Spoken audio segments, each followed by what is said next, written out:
Bernardo. Bernardo, better known as the male part of the killer couple nicknamed the Ken and Barbie Killers. Bernardo has a day parole hearing set for March.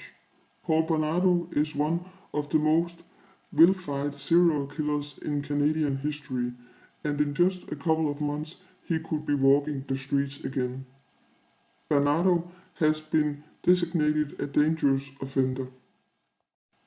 In 1993, Bernardo, who was 28 at the time, was arrested and charged in the connection with the kidnapping, rape, and murder of two teenage girls. His then wife, Carla Homolka, was also charged and convicted of manslaughter in relation to the crimes after striking a conventional plea bargain to testify against Bernardo. Paul and Carla also drugged and raped Homolka's 15-year-old sister, Tammy, who died the next day after choking on her own vomit. In 2005, Carla Homolka was released from jail after serving just 12 years sentence. Homolka has changed her name. She has remarried with children. She is reported living in Quebec. British banker Rurik Jutting. It has been 2 years ago since the British banker Rurik Jutting, who tortured and killed 2 women in Hong Kong, was arrested. He has admitted to manslaughter, but Jutting is on trial for murder after the prosecution rejected his plea of guilty to manslaughter on the grounds of dismissed responsibility. He will be tried for murder as his victims were horrifically tortured. When Jutting was arrested in 2013, he was bloated, unshaved, and addicted to alcohol. The man, whose crimes shocked the banking world and residents in Hong Kong, has shed dramatic amounts of weight and is almost unrecognizable. Jutting served the gay website Grindr, where he looked for men to have sex with.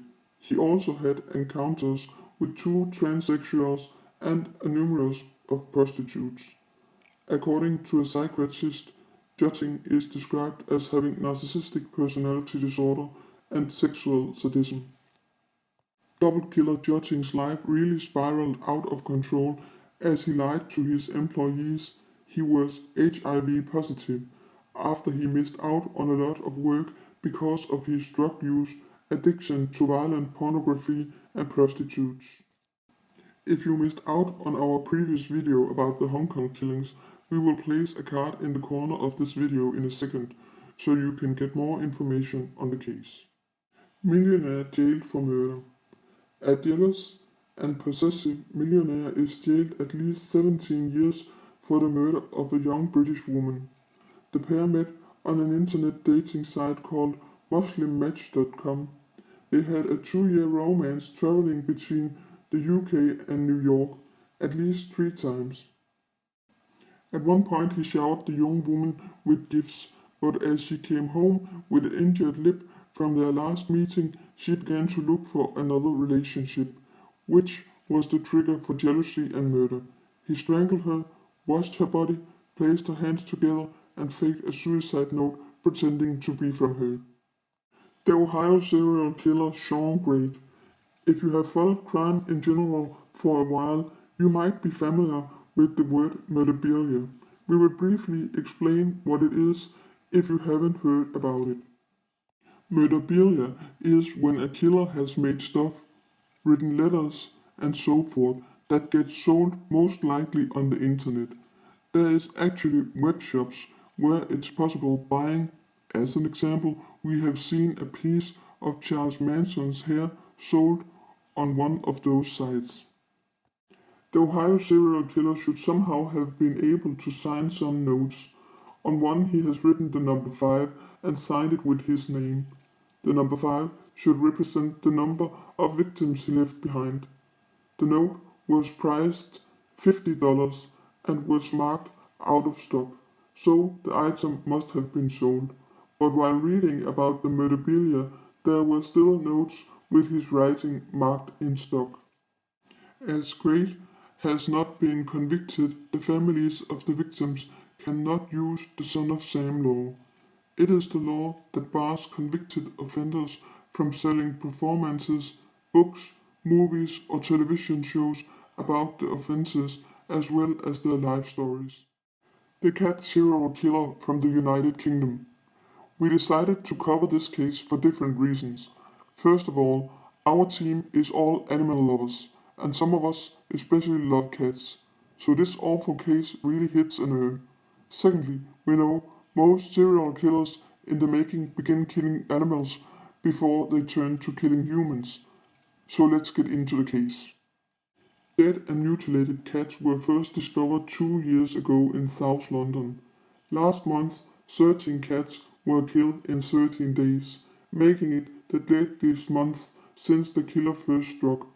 Cats and other animal corpses are now laying in freezers as police continue their hunt to find the cat serial killer. A psychologist have warned the killer might turn to larger animals like dogs, but even though we at True Crime News are not experts, we can't help thinking, what if the killer skips that step and turns from killing cats to killing humans? The killings of the cats are not simply killings, it goes beyond that. The killings are clearly ritualistic.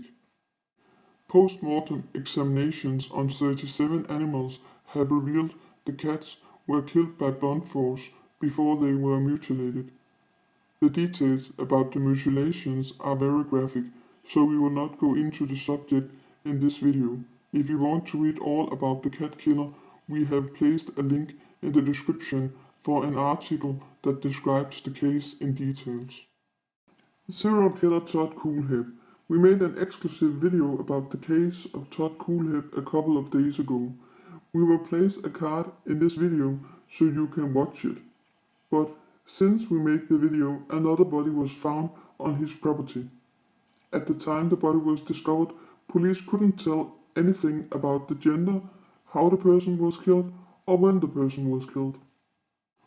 Well guys, this was the weekly true crime headlines for now. We know there are updates to some of the cases we have covered in this video, but as news run fast, we will have them up for you in a new video next week, and of course, we will provide you with some useful links where you can look further into each case we have covered. For more information on each case, find links in the description for relevant articles. If you don't want to miss out on any crime news, follow us on Facebook, Pinterest or Instagram. And don't forget to subscribe to our channel.